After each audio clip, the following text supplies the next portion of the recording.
აბა იგი ბავშვებს ფული არ აქვს, ვერ ჭამენ და რა დროს ჩემპიონატია და იქ აფხელა რაღაცა ხდება ამ სოფლიო ჩემპიონატის ჩანსი მოგოცა რომ ჩატარდეს. არა რა, არ უნდათ არაფერი არ მოწონთ რა. აბა იგი ბავშვებს ფული არ აქვს, ვერ ჭამენ და რა დროს ჩემპიონატია და იქ კუჭის ამბავზე დაიყვანოთ მთელი თქვენი ქვეყნის ამბავი.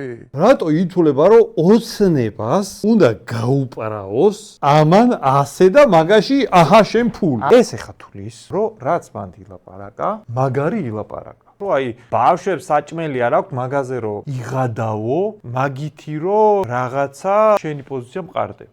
ეს ვიდეო რო გასულიყო ნებისმიერ ქვეყანაში. ორჩებოდა. აი ვაფშე მაგარს გეტყვი, აი მოდი რა წარმოვიდგინოთ, იცი? ზუსტად ეს ვიდეო გადის ნაციონალური მოძრაობის ხელისუფლების დროს. ქართული ოცნება ამ ვიდეოს არ ათრევდა ყველა იმაში, რომ ნაცები დედავატირე ნახებიჭო რა საქონლები იყვნენ, რებს ლაპარაკობდნენ ნაცების დროსო. ეს ვიდეო ნაცების დროს რო გასულიყო, ნაცების დასამასტად. დღეს ქართული ოცნება ამ ვიდეოთი ნაცებს არ აგინებდა?